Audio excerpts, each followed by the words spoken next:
بسم اللہ الرحمن الرحیم۔ السلام علیکم۔ الظاہر ٹی وی کی طرف سے خوش آمدید۔ آئیے سنتے ہیں آج کی تازہ خبریں۔ شاہ سلمان اور صدر ٹرمپ کا ٹیلی فونک رابطہ۔ خادم الحرمین شریفین شاہ سلمان بن عبدالعزیز نے جمعے کو امریکی صدر ڈونلڈ ٹرمپ سے ٹیلی فون پر رابطہ قائم کیا۔ شاہ سلمان نے سعودی عرب اور امریکہ کے تاریخی و اسٹریٹجک تعلقات کی اہمیت اور ضرورت پر زور دیا۔ ہر سطح پر دونوں ملکوں کے منفرد تعلقات کے باعث ہونے والی کامیابیوں پر اطمینان کا اظہار کیا۔ سعودی خبری سا ادارے ایس پی اے کے مطابق دونوں رہنماؤں نے ٹیلی فونک رابطوں کے دوران خطے کے امن و استحکام کی تقویت کے لیے مشترکہ جدوجہد جاری رکھنے کا عزم ظاہر کیا ہے۔ شاہ سلمان نے یمن کے بحران کے جامع سیاسی حل کے لیے سعودی مساعی کی جانب توجہ مبذول کرائی اور یمن میں جنگ بندی سے متعلق عرب اتحاد کے اقدام اور اس سلسلے میں اقوام متحدہ کے ایلچی کے مشن کی حمایت کا تذکرہ کیا۔ امریکی صدر نے اطمینان دلایا کہ ان کا ملک خطے میں اپنے مفادات کے تحفظ اور اتحادیوں کے امن کا پابند تھا، ہے اور رہے گا۔ ٹرمپ نے یہ بھی کہا کہ امریکہ خطے میں امن و استحکام کو متزلزل کرنے والی ہر سرگرمی سے نمٹنے کے سلسلے میں پرعزم ہے۔ امریکی صدر نے یقین دلایا کہ امریکی یمنی بحران کے سیاسی حل کے لیے جاری کاوشوں کی تائید و حمایت کرتا رہا ہے اور کرتا رہے گا۔ مدینہ کے محلوں میں 24 گھنٹے کرفیو ختم۔ مدینہ کے بعض محلوں میں 24 گھنٹے کرفیو ختم کر دیا گیا ہے۔ ان محلوں کے رہائشی اب اجازت کے اوقات میں گھروں سے باہر نکل سکتے ہیں۔ سعودی پریس ایجنسی واس کے مطابق وزارت داخلہ نے اعلامیہ جاری کرتے ہوئے کہا ہے کہ کورونا وائرس کے متعلق صحت کمیٹی کی سفارش پر مدینہ منورہ کے محلوں الشریبات، بنی ظفر، الجمعہ، بنی خدرہ اور اسکان کے ایک حصے سے اضافی احتیاطی تدابیر ختم کی جا رہی ہیں۔ وزارت صحت نے کہا ہے کہ فیصلے کا نفاذ آج ہفتے سے ہوگا۔ رہائشی اب اپنی ضرورت کی چیزیں لینے کے لیے گھروں سے باہر نکل سکتے ہیں۔ صبح 9 بجے سے شام 5 بجے تک رہائشیوں کو نکلنے کی اجازت ہوگی۔ جن کا کاروباری مراکز کو کھولنے کی اجازت ہے وہ اپنی دکانیں کھول سکتے ہیں۔ وزارت نے کہا ہے کہ یہ فیصلے مفاد عامہ کے لیے کیا گیا ہے، جبکہ 24 گھنٹے کا فیصلہ بھی رہائشیوں کی بہتری اور وائرس کو محصور کرنے کے لیے کیا گیا تھا۔ 24 گھنٹے کرفیو ختم کرنے کا مطلب یہ ہے نہیں کہ خطرہ ٹل گیا ہے، بلکہ رہائشیوں کو اپنے طور پر احتیاطی تدابیر پر عمل جاری رکھنا ہوگا۔ غیر ملکیوں میں 7,000 سے زائد افطار پیکٹس تقسیم۔ سعودی عرب میں رمح کمشنری میں فلاحی انجمن کی جانب سے کورونا وائرس کی وجہ سے معاشی طور پر مشکلات کا شکار غیر ملکیوں میں 7,000 سے زائد افطار پیکٹس تقسیم کیے گئے۔ سعودی خبری سا ایجنسی کے مطابق رمح کے کمشنر عبداللہ بن محمد الشرافہ نے کمشنری کے مخیر افراد اور فلاحی تنظیم کے اس فلاحی کام کو سراہتے ہوئے اسے وقت کا ضرورت قرار دیا ہے۔ کمشنر نے مزید کہا کہ گورنر ریاض ریجن شہزادہ فیصل بن بندر اور ڈپٹی گورنر شہزادہ محمد بن عبد الرحمن بن عبدالعزیز کی جانب سے بھی اس امر کی یقین دہانی کرائی گئی ہے کہ ضرورت مند افراد کو موجودہ حالات میں اشیاء خورد و نوش پہنچانے کے لیے تمام وسائل بروئے کار لائے جائیں۔ فلاحی تنظیم خیرات ریاض کی جانب سے رمضان میں افطاری اور سحری کے لیے خوراک کی فراہمی کا سلسلہ جاری ہے، جو علاقے کے ضرورت مندوں میں تقسیم کی جا رہی ہے تاکہ موجودہ حالات میں ان پر ہونے والے معاشی دباؤ کو قدرے کم کیا جا سکے۔ واضح رہے مملکت میں کورونا وائرس سے بچاؤ کے لیے کرفیو اور لاک ڈاؤن کا سلسلہ جاری ہے، جس کی وجہ سے متعدد کاروبار بند ہیں۔ بڑی تعداد میں لوگ، جن میں غیر ملکیوں کی اکثریت ہے، متاثر ہو رہی ہے۔ ایسے افراد کو خوراک پہنچانے کے لیے فلاحی تنظیمیں مملکت کے طول و عرض میں کام کرتے ہوئے ضرورت مندوں کے گھروں میں غذائی اشیاء پہنچانے کے لیے کام کر رہی ہے۔ شاہ سلمان مرکز کی سوڈان کے لیے امداد۔ شاہ سلمان امدادی مرکز کی جانب سے مختلف ممالک میں ضرورت مندوں تک اشیاء خورد و نوش پہنچانے کا سلسلہ جاری ہے۔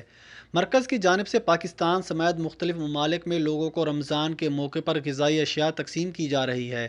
سعودی خبری سا ایجنسی کے مطابق شاہ سلمان امدادی سینٹر کی جانب سے سوڈان میں مقامی فلاحی تنظیم الاختناب کے تعاون سے مختلف ریاستوں کو شہروں میں رہنے والے 3600 افراد کے لیے غذائی اشیاء تقسیم کی گئی۔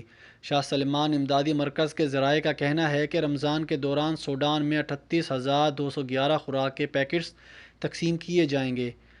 امدادی مرکز کی جانب سے یمن میں اعلیٰ کوالٹی کی کھجور کے 900 کارٹون پہنچائے گئے، جنہیں مختلف کمشنریوں میں رہنے والے یمنی متاثرین میں تقسیم کیا گیا۔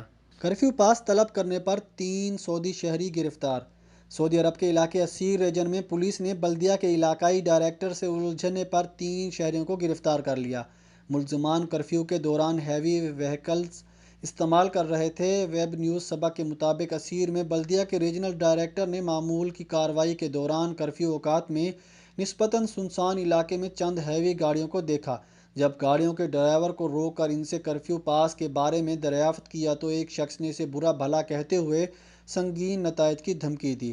بلدیہ کے ذمہ دار کا ان سے سوال تھا کہ کرفیو میں وقفے کا وقت ختم ہو چکا ہے، اگر کرفیو پاس ہے تو اسے دکھائیں۔ کرفیو پاس طلب کرنے پر ٹرک کی ڈرائیونگ سیٹ پر بیٹھا شخص غصے میں نیچے اترا اور بلدیہ کے ذمہ دار سے الجھنے لگا، اگرچہ بلدیہ کے ذمہ دار نے اپنا شناختی کارڈ بھی لگایا ہوا تھا جس میں اس کا عہدہ اور تمام تفصیلات درج تھیں۔ ذمہ دار بلدیہ کی سرکاری گاڑی بھی وہاں پہنچا تھا۔ ملزم کے ساتھی نے بھی بلدیہ کے ذمہ دار کو برا بھلا کہا، بلکہ گاڑی اور ان افراد کی ویڈیو بنانے سے روکنے کے لیے اس پر حملہ آور ہونے کی بھی کوشش کی، مگر وہاں موجود اس کے دوسرے ساتھیوں نے اسے روک لیا۔ بلدیہ کے ذمہ دار نے فوری طور پر پولیس میں رپورٹ درج کرائی، جہاں سے ٹیم نے پہنچ کر ملزمان کو حراست میں لے لیا۔ مریض کو دوا پہنچانے کے لیے 240 کلومیٹر سفر کرنے والا ڈاکٹر۔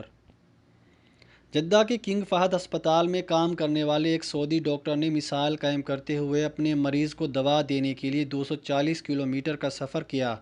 سبق ویب سائٹ کے مطابق جدہ سے 240 کلومیٹر دور اللیس کمشنری کے دیہی علاقے غمیکا میں ایک سعودی نوجوان حادثے کا شکار ہو کر معذور ہو گیا تھا۔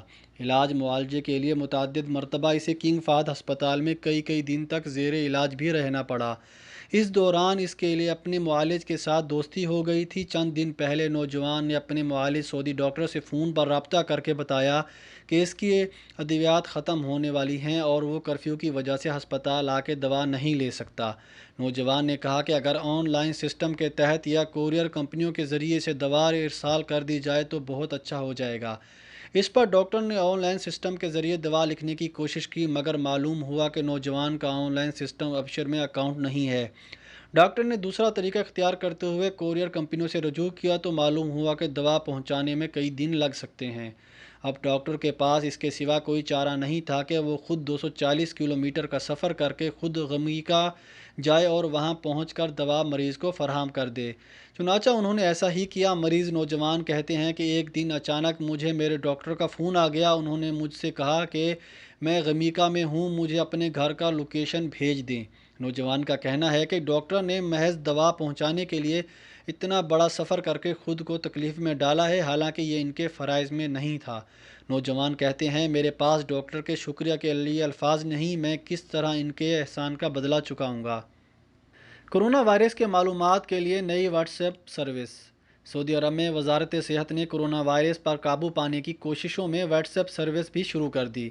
سعودی پریس ایجنسی ایس پی اے کے مطابق وزارت صحت نے رابطہ سینٹر 937 کے واٹس ایپ چیٹ نمبر بھی شامل کیا ہے تاکہ کورونا سے متعلق معلومات براہ راست بھی پہنچائی جا سکے اور سوالوں کے جواب بھی دیے جا سکیں۔ ایس پی اے کے مطابق واٹس ایپ کے ذریعے معلومات کے حصول کے لیے نمبر رابطہ کیا جا سکتا ہے، جہاں سے وزارت صحت براہ راست رہنمائی کرے گی۔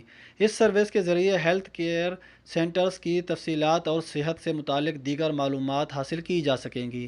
ایس پی اے کے مطابق وزارت صحت کے رابطہ مراکز میں 1000 سے زائد کارکن شہریوں کو ٹیلی phone, social media, e mails, فوری چیٹ اور اپنی ویب سائٹ کے ذریعے خدمات فراہم کر رہے ہیں۔ غیر اخلاقی سرگرمیاں، روسی خاتون اور فلسطینی گرفتار۔ ریاض پولیس نے غیر اخلاقی سرگرمیوں میں ملوث فلسطینی شہری اور روسی خاتون کو گرفتار کیا ہے۔ دونوں کے قبضے سے غیر قانونی لٹریچر بھی ضبط کر لیا گیا۔ سعودی خبری ادارے ایس پی اے کے مطابق ریاض پولیس کے ترجمان کرنل شاکر التویجری نے بتایا کہ سوشل میڈیا پر ایک فلسطینی شہری اور روسی خاتون مبینہ طور پر غیر اخلاقی سرگرمیوں کی دعوت دے رہے تھے۔ یہ سرگرمیاں مذہبی اقدار کے منافی تھیں۔ پولیس نے دونوں کا پتہ لگا کر ان کے ٹھکانے پر چھاپہ مارا۔ دونوں پیسے کے بدلے میں غیر اخلاقی سرگرمیوں کی سہولت فراہم کر رہے تھے۔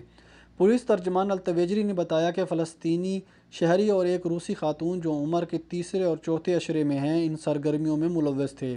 ان کے قبضے سے غیر قانونی لٹریچر برآمد کر کے ضبط کر لیا گیا۔ دونوں کے خلاف ایف آئی آر درج کر کے پبلک پروسیکیوشن کی تحویل میں دے دیا گیا۔ مزید اچھی معلومات کے لیے ہمارا چینل کو سبسکرائب کریں اور بر وقت معلومات کے لیے بیل آئیکن کو پریس کریں۔ شکریہ۔